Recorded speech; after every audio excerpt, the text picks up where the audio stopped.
Okay, welcome back. This is the second lecture on disorders, and we will continue with a number of disorders, talking about a number of disorders. So we'll start with wrapping up fear-based disorders, which is we left out obsessive compulsive disorders. So obsessive compulsive disorders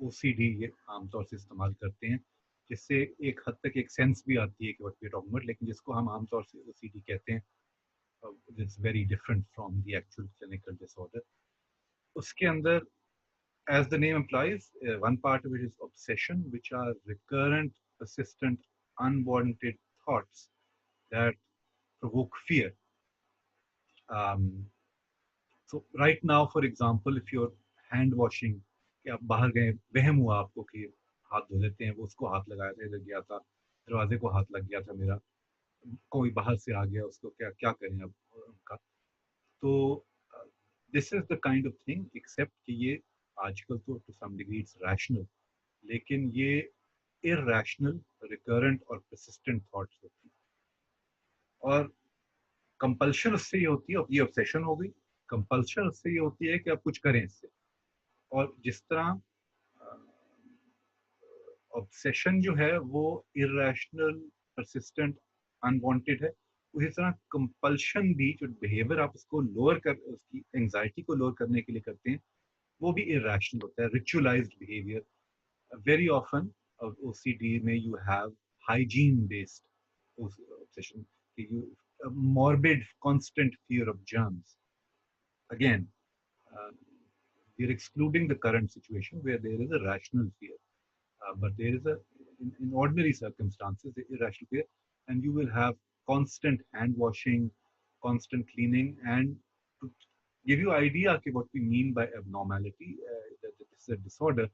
The scale of it is you have people who have it are washing their hands sometimes hundreds of times a day, it's 3, 4, 500 times a day, to the point that they damage their hands and damage their skins. So इसके अंदर अगर हम circuitry की बात करें, if you remember, the circuitry that was supposed to have that typically mediates anxiety and fear is some thought occurs or some situation happens, some you see something and it activates the amygdala pathway आपको fear हुआ and the frontal lobe decide what to do about it और आपने कुछ कर दिया तो then the fear subsides.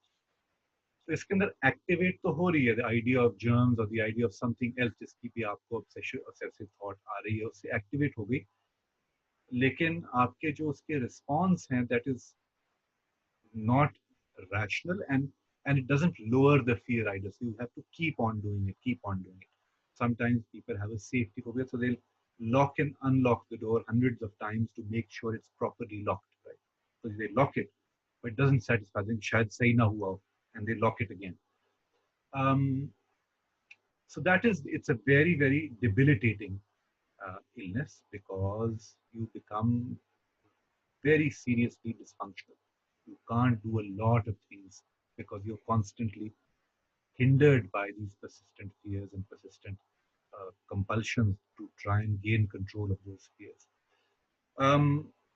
इसके अंदर there are it's thought that there are significant amounts of brain pathway abnormalities. So there are rigid patterns of activation in the frontal cortex um, which makes it very difficult for us to resist doing the compulsive behavior again and again and again.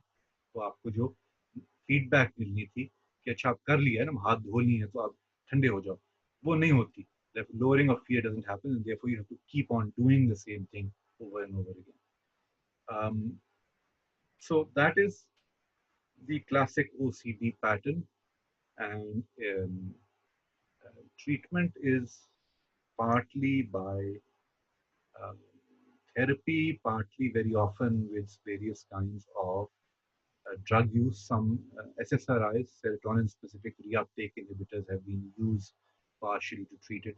And the idea being that these circuitries are partially responding to that neurotransmitter. There are subtypes to this disorder. So, for example, a cleaning to the DSM also talks about a holding subtype. Hold का मतलब है आप किसी चीज का जखीरा बना रहे हैं.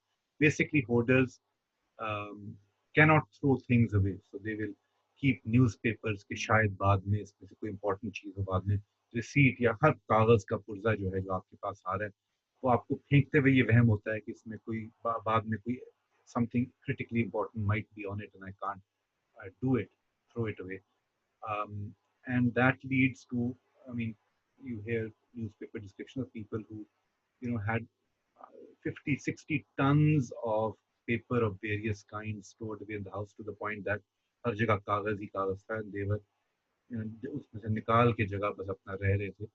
So that's a scale of the behavior is much more intense than जो हम मैं और आप कर सकते हैं कि अच्छा बटवे में 3-4 महीने की चीजें पड़ी हैं फेंक जो है हम नहीं रहे.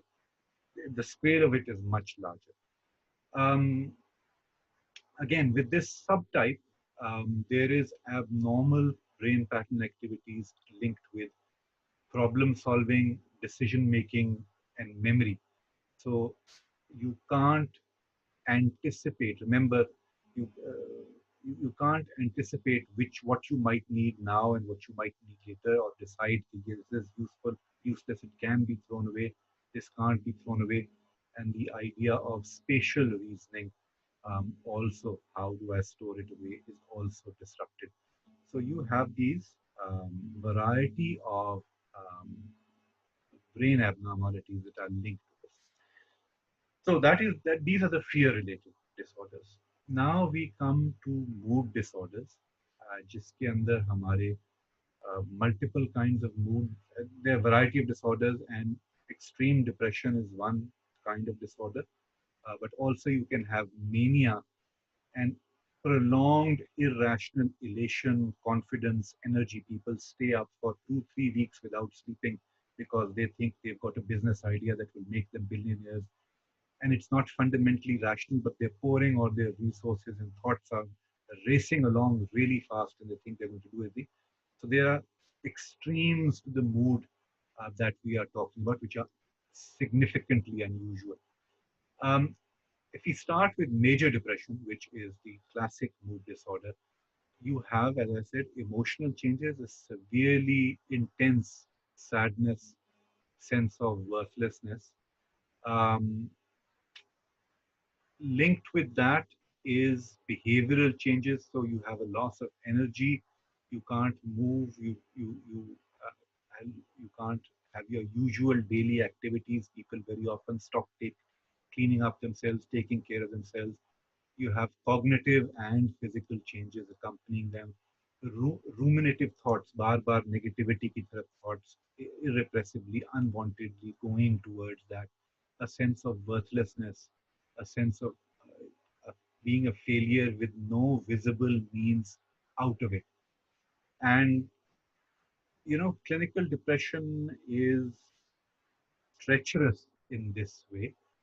Particularly intelligent people think that they can think their way out of the situation they're having because it's worked for them. But in depression, your thoughts are fundamentally disrupted. You do not see any way out of it. And people will say कि आप क्या कर लेंगे मेरे लिए, मुझे तो सब कुछ समझ आती है, मुझे नजर आ रहा है कि मेरा कुछ नहीं हो सकता है. And it's hard to convince them that once your mood improves, your absolute conviction that there is no opportunity or outlet possible for you will also change. But उस वक्त your thoughts keep on going around and round in circle कि अब तो कोई रास्ता है ही नहीं. And there is accompanying sense of worthlessness and being a burden, particularly on others in intense cases of depression. You find people are very intensely sort of burdened by the fact that my parents relied on me, but I'm no good, and all of this depends on me. That sense of burden is a symptom of the disorder. It is not reality, is the key point. So, for DSM classification of mood disorder, it has to persist for a minimum of 2 weeks, up to 4 to 6 weeks का भी requirement होती है. And DSM specifically excludes people who have bereaved. If you've had a relationship that you've broken up, or your relationship has died, or family member has died, that is normal morning or normal getting up. उसको हम clinical depression नहीं करते. उसको that is considered normal healing process for loss. Um, there may be reoccurring thoughts of death, self-inflicted or otherwise, obsessing. If only this pain could end in some way. Again, this is a symptom of a disease, and it's a very serious disease. It is, in terms of incident rates, it is twice in common in women, but it's possible that there's significant underdiagnosis in men because men will are less likely to articulate their feelings, less likely to uh, be aware of them and how the feelings are there and if impacting them. They can compensate in other ways by aggression, by substance abuse, and things like that. So that may be disguising the incident rate in men, but it's twice in common. Diagnosed incident rates are twice as common in women than men. Of course, a lot of exogenous factors quite likely impact women more. So that is also there.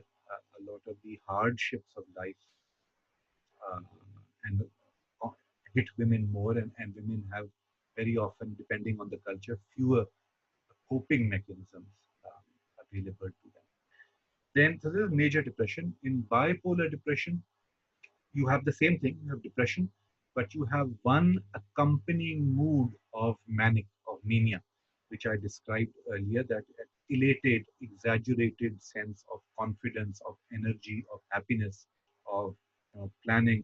And the point is, it is again as strange and exaggerated thoughts are flowing past, but not necessarily to an objective observer. They're not necessarily making sense, and it can get complicated as well. So in both depression and mania, you can have thought disturbances where you are serious loss of contact with reality. So you can have depression with psychosis and mania with psychosis also. Psychosis is a disorder in thinking. So your thinking is no longer corresponding with reality. Um, Origins, causes of depression, very common to link for depression to be linked with loss of some kind, whether it is a job loss or a career loss or some kind of a goal state loss, relationship loss, very common, um, death in the family, very common. Relationship loss would be some other non-death based, but you can have that as well. And so the question is, why do some people go through hardships without going through this, and why the same or even a lesser, by some reckoning, lesser hardship would go down the route of depression? And here we have the vulnerability stress model, which is therefore in many ways the same model in various formats applied to other disorders as well. The vulnerability stress model says that some people have a built-in weakness in terms of their coping abilities, which may start with the genetic level, because depression is moderately heritable. Um, but having said that, no localized gene has been found. So it's probably the vulnerability is distributed over a number of genes, and if you have a bigger set of those genes, then you are more built-in genetic vulnerability. If you have a smaller set of genes, less built-in vulnerability. There is some indication also that, so if you have bipolar disorder, the thought is that that is a larger set of these genes, because bipolar is genetically linked to both bipolar and depression, whereas depression is genetically linked to depression. So the idea would be bipolar is like a super form of depression. You've got a lot of those genes, and your people who inherited them from you may get that, or they may get a smaller set of vulnerabilities, in which case they're vulnerable for depression, not for bipolar depression.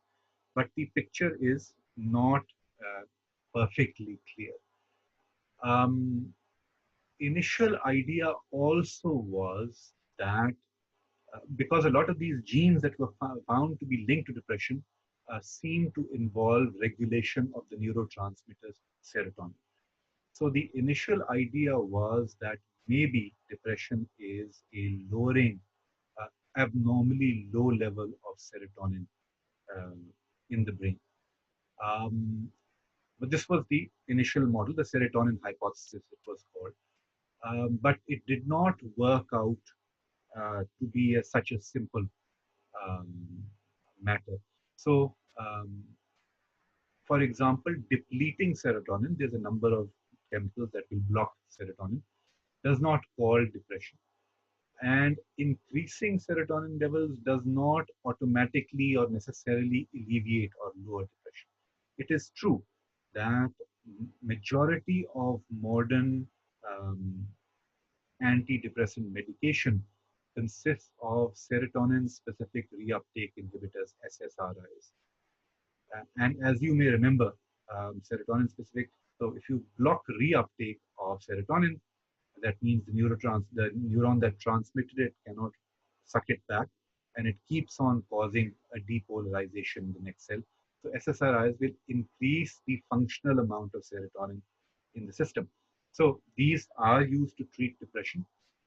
But the causal pathway is complicated because as soon as you start taking the drug, the serotonin levels typically increase within 24 to 44, 48 hours in the brain. But depression lifts over a period after taking the drug, lifts over a period of between 4 to 6 weeks. Okay, so that's suggesting that serotonin shortage is not what the issue is. There's also one very strong candidate for this कि genes जो हैं जो serotonin की vulnerability create करती हैं शायद maybe they're doing it via directly via serotonin pathway.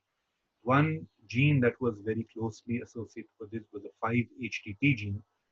Um, and if you have the short version of this gene versus the long version, you were more likely to get depressed. That was the idea.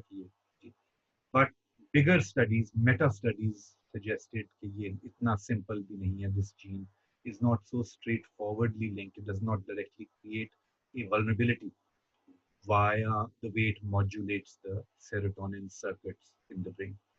So the picture is still complicated on the vulnerability side कि genes कौन सी हैं, वो क्या कर रही हैं in the brain structures which is producing depression.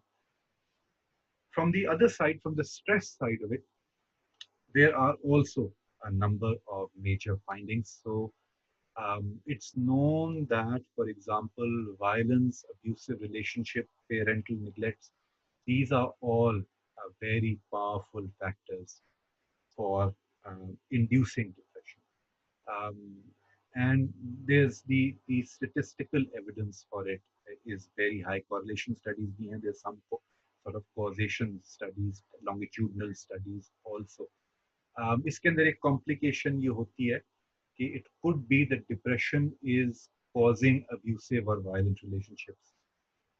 Because primarily, as I said, it's a disorder of women by a very large margin. Women who are depressed tend to have low self-esteem and get into relationships with partners that are disrespectful or abusive or violent. So depression could give rise to being in an abusive relationship also.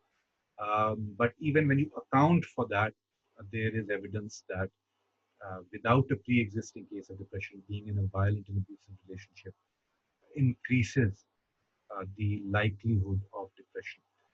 There was another very famous connection drawn, the idea that, and this is sort of a Freudian idea or psychodynamic idea, that children who have been molested or sexually abused by caregivers have internal sort of repressed feelings of low self-worth and guilt. And this then shows itself in depression. And therefore, a lot of people tried to treat depression by trying to get repressed memories of molestation out and see if that would solve depression. There, the evidence is turns out to be weak. Your incident rates of molestation and the link with depression are not as high as you would expect if there was causality. violence and abuse in adult relationships is a very serious, a very major factor. Um, the abuse in prolonged depression is abuse and depression, strong relationship is probably also mediated by a neurotransmitter cortisol. When you have intense depression, the stress of feeling releases cortisol production, and it causes the more severe aspects of depression. And other kinds of stress, for example, abusive relationships also are extremely stressful, obviously, and that also leads to cortisol production. The idea would be if you have an abusive relationship and depression and you have cortisol floating around because of the abusive aspect of it, it'll take your depression into a more intense trajectory. So that is major factor, the abusive relationship aspect. Loss of relationships also is significant risk factor. So this is again the stress part of what is happening. Separations, prolonged separation, losses through um, loss of death of partner or end of relationship is linked to that. Rejections uh, and insecure attachment patterns, these have all been linked to depression. So if the partner is not providing, in a sense, the safe haven, which is a fundamental part of the emotional bond in a relationship, that also leaves you prone to depression. So these are sort of one set of factors. Then you also have a number of cognitive habits and cognitive patterns linked to depression. So it's known that people are um, primarily focus and prefer looking at sad faces when they are sad themselves. So your perception and attentional mechanisms is picking up negative things, negative instances from the environment rather than positive ones when you are depressed. And that also, these cognitive sort of biases sort of feed into depression. Um, Typically, ordinary sadness, it can be deflected by making people think of, what about the happy time? Tomorrow we'll be do this, or day after tomorrow, 1 week to go, and then we'll be happy. When you're already sad or depressed, these contrasts, if you're shown happier times or talked about happier times in the future, what you cognitively get out of them is how happy I was and how happy I could be, but I'll never be that. And how happy I was, I'm not happy that. So it actually intensifies. You feel sadder for these comparisons. You make these comparisons and, in a sense, intensify the negative aspects of the comparison rather than being distracted by your current negative aspects by the positive aspects of these kinds of comparisons. So in depression, thinking of happier times make you unhappier rather than thinking you'll go back to those happier times. These cognitive habits and patterns are causal. If you look at again, these cognitive habits are a symptom of depression as well. Why your depression do this? But the evidence seems to suggest that people have a tendency to fall into these cognitive habits, and they can precede and cause a depression also, rather than just being a symptom of them. I gave you the example earlier on when we were talking about attributions, that um, there is a cognitive pattern. When a bad thing happens, you have a habit of thinking it's because of me, I caused it. It is permanent, I'll always cause it, and it is global. FIR, मैं बेवकूफ हूँ, मैं हर चीज में बेवकूफ हूँ, मैं हमेशा बेवकूफ रहूंगा या रहूंगी. Okay. When a good thing happens, this bad cognitive habit shows itself in saying the attribution is external, it is local, and it is temporary. So A आ गया मेरा एग्जाम आसान था, बाकी एग्जाम आसान नहीं होंगे, और आमतौर से हम बाकी की जिंदगी आसानी तो नहीं है, तुक्का लगा है, बाकी की जिंदगी में तो बुरा ही तक काम चलता रहेगा. Right?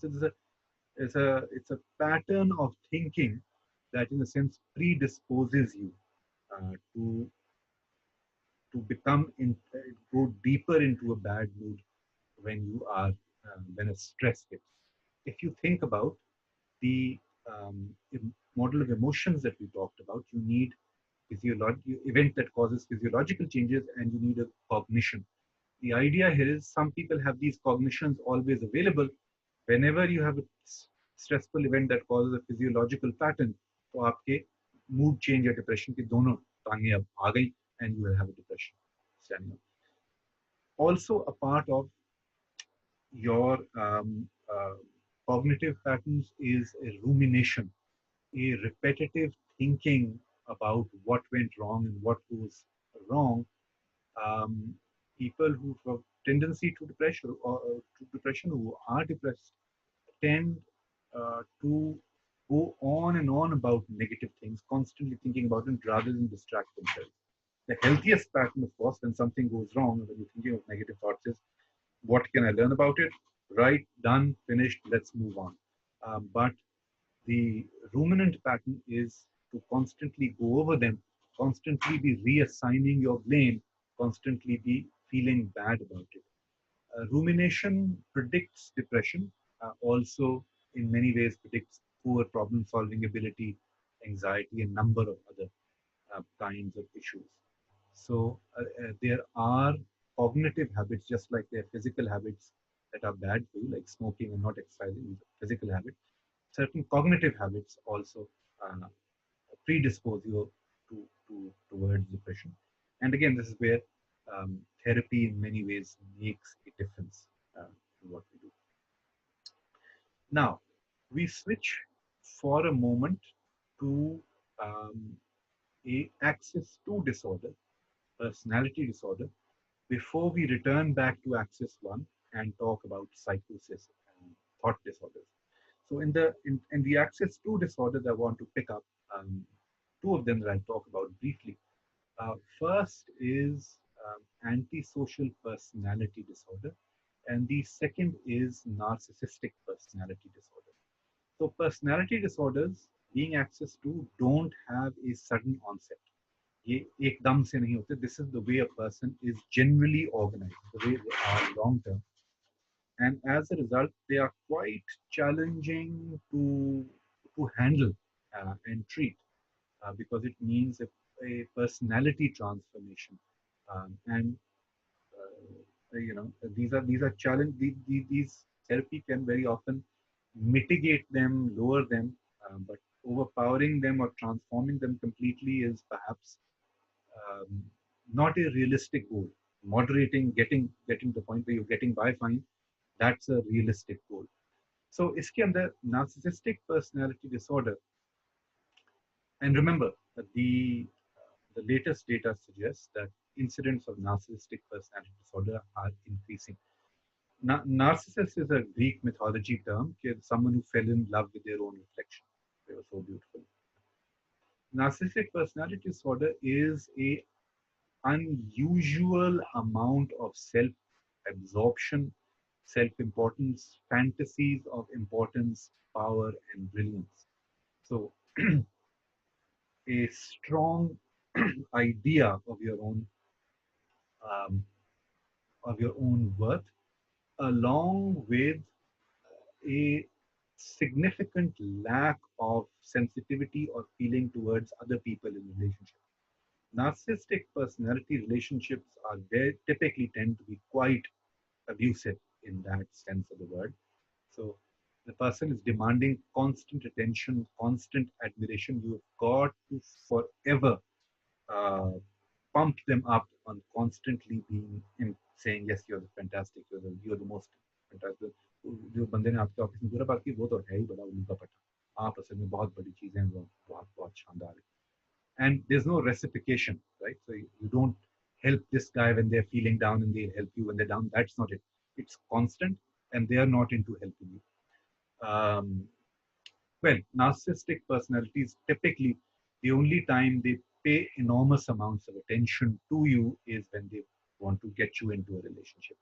Then they're sort of, surprise presents and let me take you this way, let me take you that way. And then as soon as there's a relationship going, then it's all about them and And you know, a lot of sort of bad sort of emotional blackmail in the sense that withholding of attention. They'll ignore you to punish you when you haven't been paying attention. When you do something that for your own benefit, for a change, they'll be angry and resentful, and it'll go on for weeks until you completely sort of behavior is controlled by patterns of punishments and reinforcements to direct you into constantly inflating this person's ego and constantly be paying attention to them. And the joke in my department was, how do you know you're on a date with a narcissist? They'll spend the first hour talking about themselves, and then they'll say, "Let's talk about you. Tell me, what do you think about me?" Right. So their whole way, the whole relationship, the whole way of relating to other people is for other people to be paying attention and boosting their ego without reciprocation. Again, this was a joke, but in actuality, it can be very problematic. So, again, a case study, reading this couple, the wife had a miscarriage, and the husband is saying to her, "You know, I'm trying to work for a promotion in my office. How could you do this to me at a time like this when you know this is what I'm going for?" Right? Now, that's the level of emotional callousness, emotional hardening that is there, and the degree to which everything has to be about them. In a relationship, it's very challenging. It can sometimes, in a parental relationship, parent can be a narcissist, and that also lot of emotional blackmail and a lot of uh, you know sucking up of all the energy and goodwill and attention towards oneself can be quite damaging. That's why it's called a personality disorder, right? In extreme cases.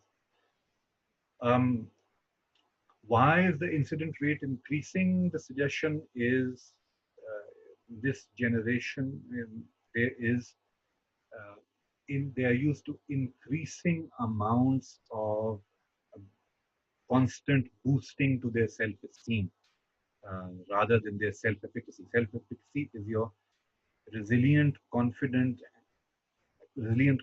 self sort of self-awareness that you can accept challenges. Self-esteem is more about feeling good about yourself, and that's not necessarily linked in the same way to capability, increased capability, or increased uh, resilience either. So that's narcissistic personality disorder. The second one is the antisocial personality disorder. Um, Antisocial personality disorder is marked by very major um, pattern of disregard for the rights of others and violations of major norms.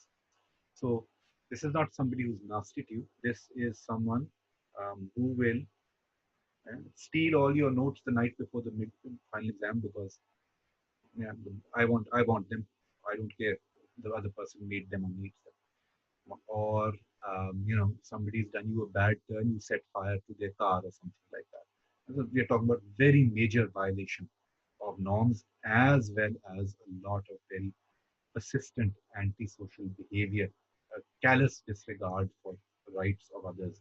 So um, this is notice. This is um, the definition given in the um, DSM, which is talking about behaviors and violation of norms. It doesn't talk about subjective elements that may be a part of this pattern. And it's leaving out, therefore, one subjective personality trait, which a lot of theorists think is very central to antisocial personality disorder, but it's not formally a part of the DSM definition. And this trait is psychopathy. Psychopathy, not to be confused with psychosis, okay, which I'll talk about later. Psychopathy is a emotional coldness, a lack of empathy, a lack of remorse, and a lack of shame for any misconduct, right? No, and linked with that, a lack of ability to learn from punishments and without acting without thought for long-term consequences. So it's hard because most of us don't lack empathy to understand how closely it is linked to normative or ethical or kind behavior, conscience based behavior. तो अब आपको notes चाहिए exam होना है जी, उसके चोरी कर लो, आप क्यों नहीं चोरी करते आप? What doesn't happen is the way our conscience kicks in is not that we do a rule search to our memory. अच्छा कोई रूल है कि चोरी नहीं करना चाहिए, इस पे अप्लाई करता है, सिर्फ वो पैसे चोरी कर रहे होते हैं कि माँ इस पे like we're not doing a cognitive search like that. Very often what leads to us respecting others and showing a conscience is we immediately move on to empathy. I'll take their notes. नहीं यार मेरे को notes ले तो मैं तो I would just be devastated. And हाँ बुरी इसलिए बुरी बात, rule आपने, it's not like a chess move that you have to remember. Empathy sort of keeps us in real time able to connect with our moral obligation. If you lack empathy, which psychopaths do, or very poor or low empathy, then the entire set of social engagements and morality seems like a chess game to them. कि their rules, they're pretty arbitrary. अच्छा मैं घोड़ा सीधा चल दूंगा तो किसी को क्या तकलीफ है, मैं मेरी मर्जी. So they don't, because they don't get the emotional blowback via empathy of actions, therefore they are far less limited by that. Now this is, and again, they don't have shame, they don't have that. And as a result of that, also what you have is they have a lack of um, ability to learn from punishment either. So that's the basic pattern. Antisocial personality disorder says you violate major rights of others and violate major norms. What so that's what the DSM criteria is, and the internal criteria which DSM doesn't depend on, doesn't use, is a trait of psychopath. Um, it doesn't need to be violent, right? So you don't, not everybody who's a psychopath is a serial killer. In fact, Robert here, who studies them, talks about psychopaths who are fairly successful. He calls them snakes in suits, which is, I believe, sometimes what a certain set of people from a certain school in Lums are called if they are nasty about it as well, snakes. But that's what the term comes from. They can be sadistic, they can also be charming, manipulative, or violent and seductive, or some violent and sadistic, or some combination of the two of these. But it is superficial charm. They, they, are, they have no problems about lying. Very often they tell poor lies because they don't really care about long-term consequences. And so they can, in some cases, be successful. Um, it's linked to an abnormality in the nervous system. So we find psychopathy as a trait in closely related species like chimpanzees also. And for moderate amounts of psychopathy, it's suggested that actually it may well be evolutionarily advantageous. So in many cases, empathy can be a hindrance in aggressive behavior and so on and so forth. It's thought in some cases, certain kinds of management also um, coincides well with moderate amounts of psychopathy.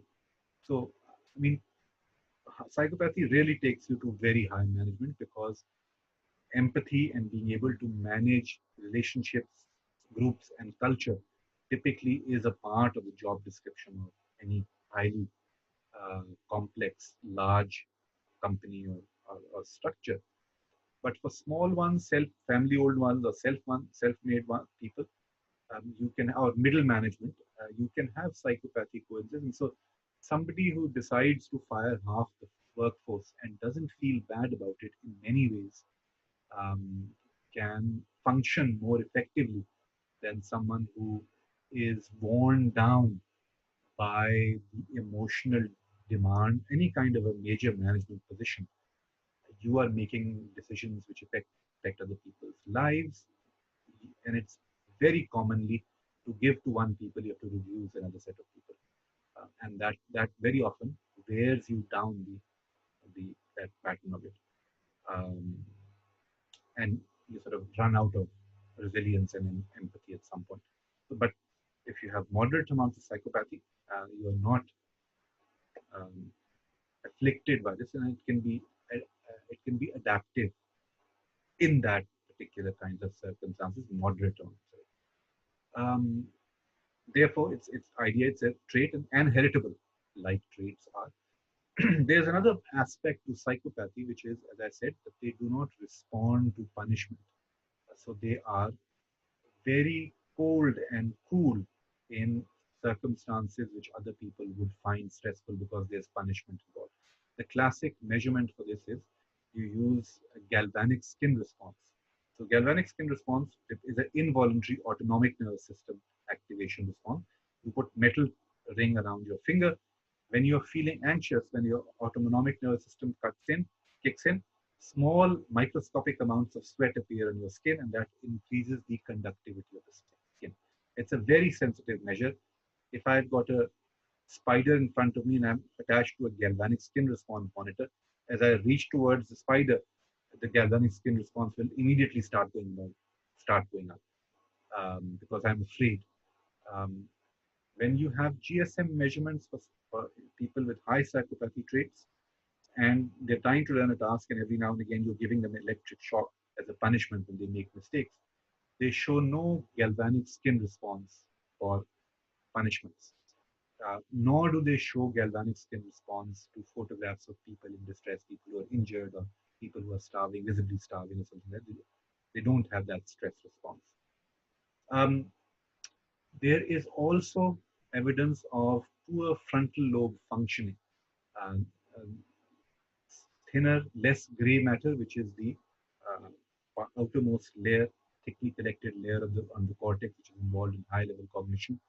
And therefore, the kind of executive functions, again, that we talked about the brain, frontal lobe part of the brain, seem to be poorly developed. So, their long term planning, their ability to anticipate long term contact outputs, and therefore to withhold gratification is poorer. They'll tell a lie which is likely to be found out without caring about say तब जल्दी जाने कि मैंने झूठ बोला था. They don't care about that sort of thing. Similarly, they have poor impulse control.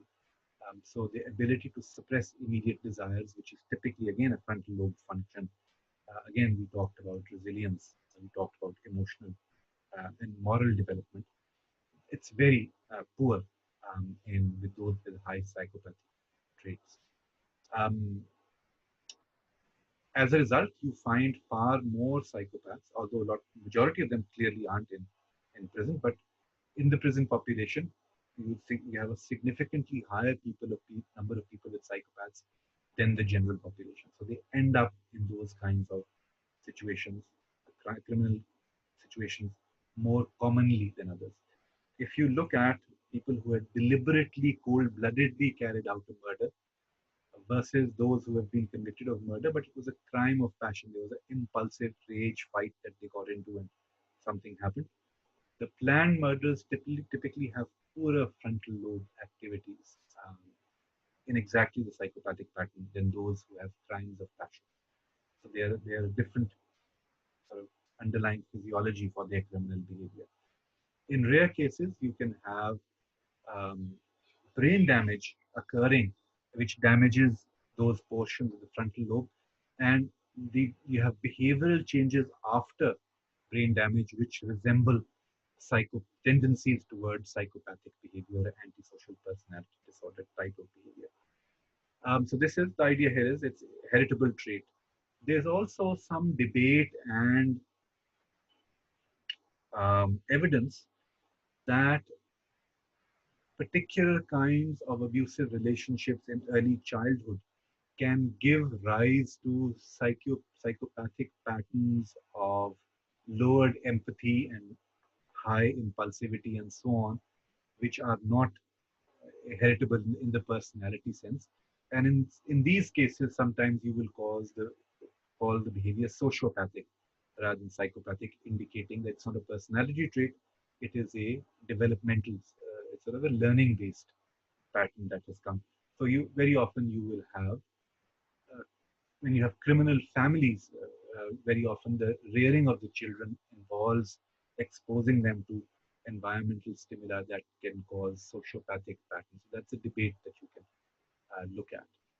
Um, in terms of genetic influences, there are several genes involved um, in impulse control disorders, including antisocial personality disorders.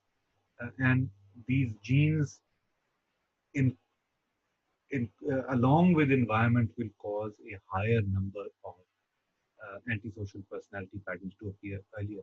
So they looked at 12% of abused boys with a single gene variation versus those that didn't.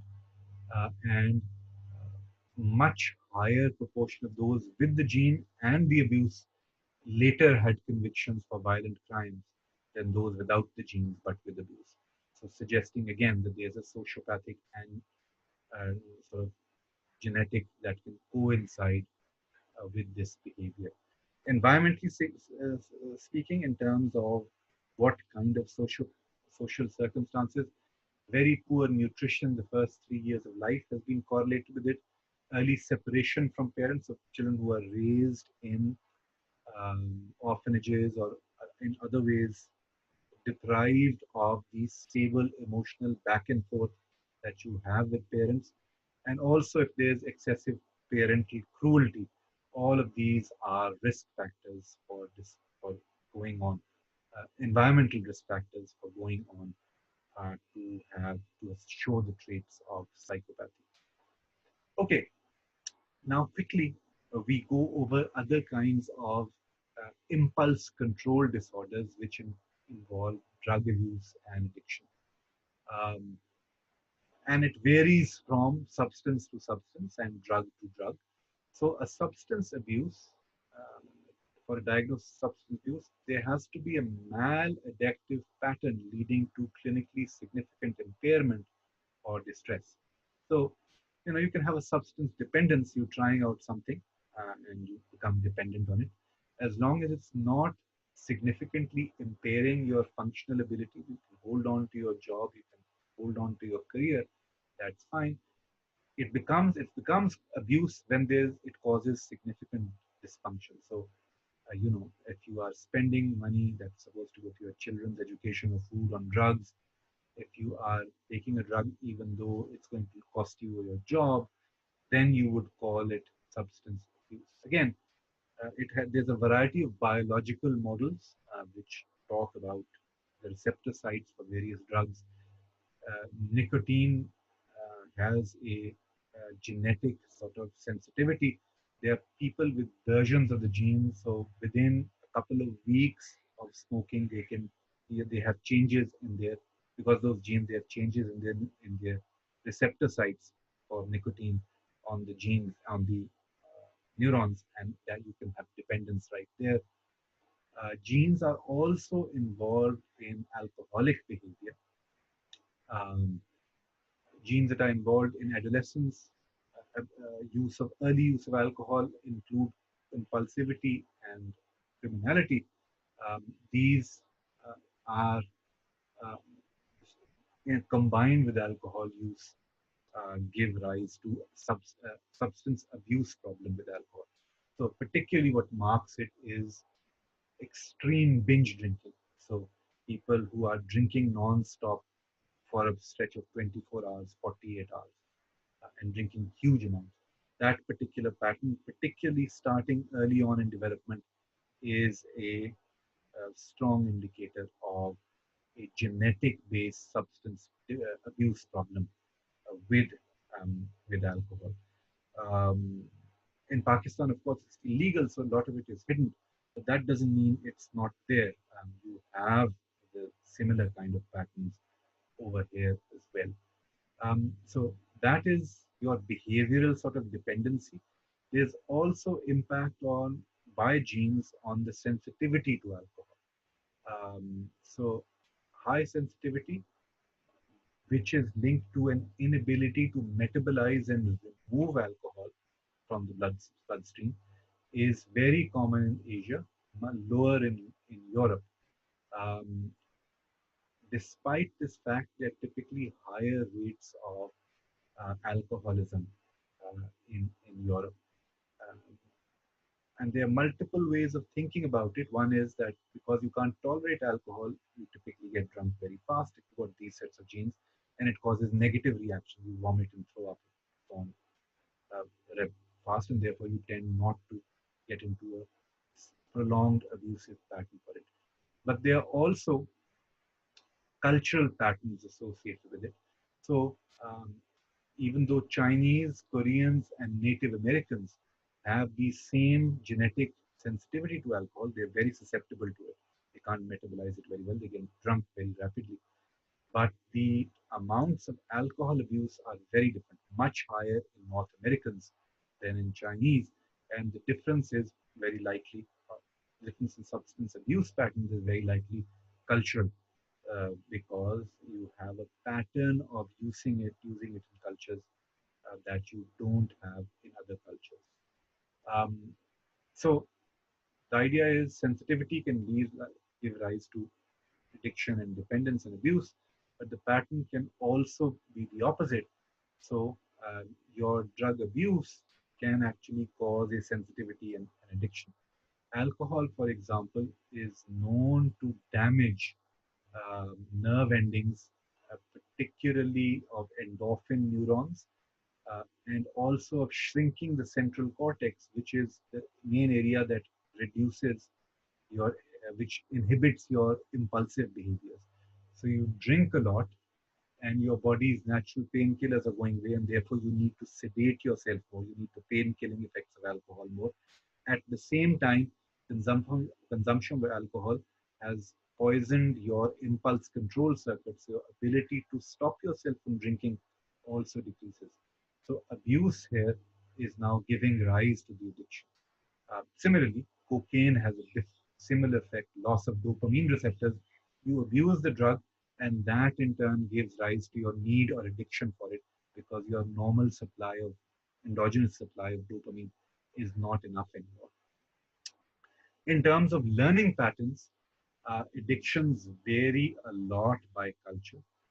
In societies that forbid social use, particular social use of alcohol, uh, and 10 in which you have high degree of absolute forbidden use of alcohol, there, yes, Pakistan, for example, alcohol sales are much lower than you would expect because it's absolutely forbidden. But in fact, if you do use alcohol and you have a sensitivity to it, it actually causes higher rates of addiction. Um, what you find in Europe versus North America or England use of alcohol is in Europe, um, children from sometimes a very young age, 10, 11 years old, sit with family members at dinner, consume alcohol, wine with their food. Uh, and this is linked to a much lower pattern of substance abuse. Whereas in British and North American Irish culture, children are not supposed to have alcohol and they don't, and it's a mark of rite of passage to adulthood that now I'm 18 or 16 and I go out and I have some money, so I buy my own drink. And there's a tendency to drink to excess without food and without that social ambience to it, and that leads to a much more significant pattern of substance abuse as far as alcohol um, has has. Migration and related cultural changes again have had significant impact on the likelihood of substance abuse. So Chinese who migrate to America have higher rates of alcoholism than Chinese who live there. So that migration and the accompanying change in culture makes a difference to it. Um, it addiction and abuse doesn't just depend on the drug itself, but also on the reasons for taking it. There are a lot of drugs, alcohol, hash is another one of them, which people can take with relatively less ill effects um, for prolonged periods of time. Alcohol is more dangerous. It's known to cause a series of damage to multiple systems. But hash primarily seems to cause the damage via the tobacco with which people take it. So People can do that, but the impact is not the same. The reasons for taking it, so people use it to cover anxiety, depression. There's a pre-existing mental condition that is being compensated for by this use. That leads to a much more negative output. So it's hard to predict when you have recreational use of alcohol or hash. Okay, who will it destroy and who will be fine with it and keep on using it recreationally? And typically, it's vulnerable people with the most sort of vulnerable family life, which have pre-existing sensitivities. They're the ones who go downhill. Uh, so that's a good reason for avoiding recreational use. The friend who is most vulnerable, you'll be fine, but the friend who's got the most problems in their life is going to get wrecked by them. So that's substance abuse. Now, briefly, we talk about dissociative identity disorder, sometimes called multiple personality disorder. In this, there's a classic or a Freudian type of disorder. So, in this, people drop out of one life, they forget about one person identity, who they are. They turn up somewhere else with a different name, memory, and traits. So this type of identity disorder is called a fugue disorder, Fugue. In contrast, what we call multiple personality disorder or dissociative identity disorder. So fugue ho gaya, series of personalities that exist in sequence. Famously, the novelist Agatha Christie, one day disappeared and was found multiple weeks later living under a different name, and she'd forgotten about her earlier life. That's a classic fugue pattern. Dissociative identity disorder or multiple personality disorder. Multiple personalities exist at the same time. So one personality comes on and then another personality comes on. And the psychodynamic explanation for this is splitting. Um, you, if you remember the defense mechanism, you can't correlate the positive and negative sides of a same person, and you have those as separate memory structures. And what happens is they eventually become a different identity. So you have one identity that primarily thinks bad things about people or knows bad things about people, another identity that has some other memory system with this. Um, it's a controversial disorder, which is that very often, whenever there's a movie about it or something like that, the reported incidents of uh, multiple personality disorder, dissociative identity disorder suddenly increase. And so a lot of psychologists look at it with a great deal of skepticism. Imran Rashid, our colleague, uh, basically says it's not. It's just suggestion. You self-suggest it to yourself. So his argument would be that it is not different from our normal posturing, right? तो हम किसी के सामने भी the tough guy अपने parents के सामने आप भीगी बिल्लियां बने होते हैं. So those are two different identities in these.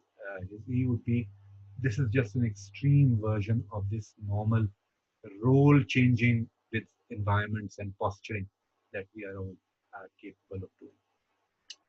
So it's not a disorder in the same extreme way that it is portrayed as. Nonetheless, there's some findings about multiple personality disorders that when people shift disorders, there is dramatic changes in things like blood chemistry and all these kinds of things, suggesting it's a major thing. Like in both, that data is to some extent questionable because it's case studies.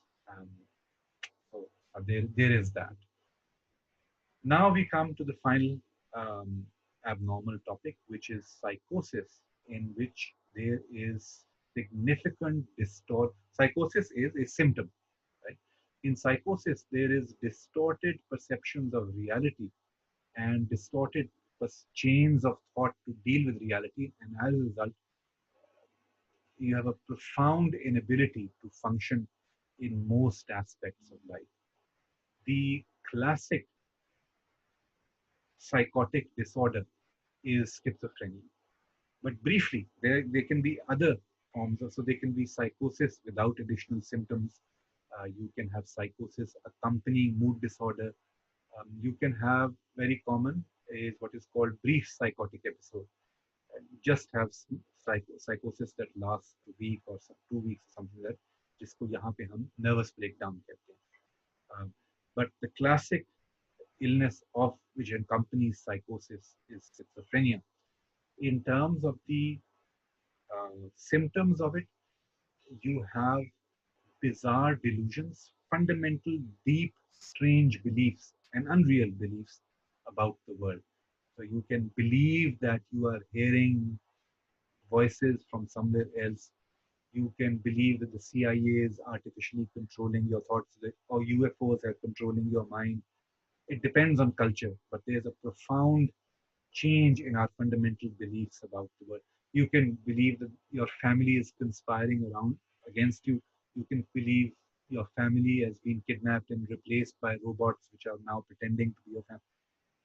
Wide variety of fundamentally wrong beliefs about the world. So these are beliefs about the world. Then you have hallucinations. Hallucinations are perceptual disturbances. You will see things that are not there. You will see people talk to people who are not there. The most common hallucination is not a visual hallucination, but an auditory one. You hear people talking, which when there's no one else around. In particular, the classic psychosis hallucination is you hear people criticizing and talking and making fun of your behavior in real time as you go about your day. That is the classic hallucination related to psychosis and in particular schizophrenia. But so visual भी हो सकती है, auditory भी हो सकती है. More rarely you can have tactile or any kind of senses. Smell hallucination भी हो सकती है, tactile. You have ants or insects crawling up your body. Those can also be hallucinations. So in any case, hallucination is a perceptual disturbance. Then you have disorganized and incoherent speech. So your thread of logic in your conversation breaks down. So I'm going to the market. The flowers are very beautiful. I'm going to eat this banana, and look, the birds are flying high. Now notice in this quick series of sentences, वो आमतौर से जो कड़ी बात एक बात की कड़ी दूसरी बात से मिलती है वो नहीं है वो. There's a delinking, breaking of cognitive linkages, which is showing itself in speech. So you can have fast speech which has this logical incoherence. Schizophrenics will invent new words. They'll be using words in a meaning that is known only to them and not to others. So in that way, there's incoherent and disorganized speech. Incoherent because they're talking fast and using new words. Disorganized because the things in speech are not linked to each other. You can have disorganized and inappropriate behavior. Very often, they will stop taking care of basic bodily hygiene because they're under delusions. They'll carry out behaviors that they are not, that they don't understand the consequences of because they're living in a belief world of their own. And there's massive impairment of cognitive functions. They can't do very basic short-term memory tasks. Digit span goes down, ability to do mental calculations, understand the meaning of a text. These are all very basic cognitive abilities that are profoundly disturbed. Very often there is emotional flatness as well. So they don't interact with other people and they have a monotone in which they speak. There's an emotional, they're not showing the emotional expressions. Now, this flatness of tone is outwardly only. Schizophrenia patients report that in fact they're feeling intense sort of fear, anger, intense flow of emotions, but outward expression of it goes down. There's emotionally flat effect. The first episode onset of schizophrenia is typically early adulthood between 15 and 20 years of age. That's the first episode that happens. What are the causes? There are known brain structural abnormalities that are linked to schizophrenia, including decreased volume of the temporal lobe or hippocampus, reduced number of neurons in the frontal cortex, or general enlargement of the ventricles are the gaps in the brain. So enlargement of the ventricles suggests a shrinking of parts of the brain. So These are all linked to schizophrenia. Their brain is very often visibly different in structure from non-schizophrenics. They often also tend to be abnormalities in the thalamus, the sensory way station, and Broca and Wernicke's area.